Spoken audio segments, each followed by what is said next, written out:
સોલંકી મેરુભા અભયસિંહ, સરપંચ શ્રી ગ્રામ પંચાયત વિઠલાપુર। અમારા આ માંડવીનો પરંપરા લગભગ 800 વર્ષથી વધારેની પરંપરા મુજબ અમારો મેળો ફાગણ સુદ મેળનો દર વર્ષે ભરાય છે। વર્ષોથી આ લોકમેળાનું મહત્વ રહેલું હોય અને આજુબાજુના ગામના લોકો દૂર દૂરથી ઘણા બધા ગામના લોકો આજે માતાજીની માંડવીના દર્શન કરવા પધારે છે। હું રાકેશભાઈ માણેકલાલ શાસ્ત્રી, ગામ વિઠલાપુર, તાલુકો માંડલ, જિલ્લો અમદાવાદ ના રહીશ છીએ।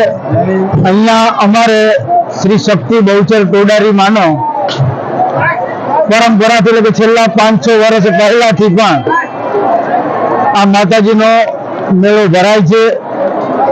આ મેળામાં દર વર્ષે માતાજીની કૃપાથી દર્શનાર્થીઓ પણ ખૂબ આવે છે। માતાજીનું મહાત્મ્ય એટલું બધું છે કે માતાજી દરેકની મનોકામનાઓ સાંગોપાંગ એવી પરિપૂર્ણ કરે છે કે અહીંયા જે કોઈ માનતાઓ કે જે કોઈ બાધા અકડીઓ કોઈ રાખવામાં આવે તેમાં સાંગોપાંગ પરિપૂર્ણ કરે છે।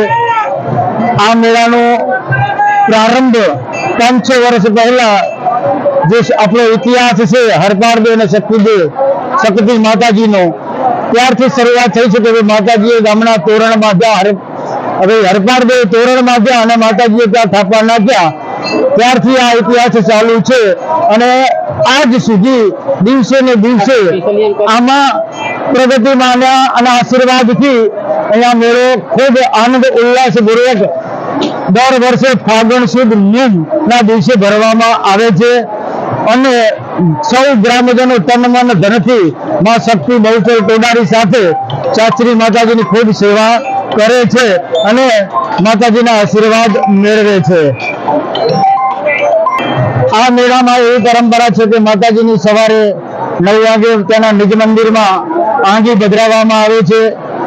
નાયકો દ્વારા માતાજીના ભજન ભાવ કરવામાં આવે છે, એની સ્થિતિ આરતી કરવામાં આવે છે। ત્યારબાદ આખો દિવસ અહીંયા ગ્રામજનોની સાથે બહાર વાળા લોકો પણ તમે બંધ કરો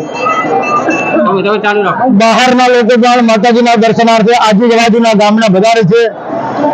સાંજે માતાજીનો રથ નીકળે એ પહેલા માતાજીના ઘોડા દોડે છે, હાથી આવે છે અને માતાજીના સેવકો ત્યાં માતાજીની પૂજા કરી માતાજીનો રથ લઈ માતાજી જ્યાં ચાચરીમાનું મંદિર છે ત્યાં આગળ રથ જાય છે।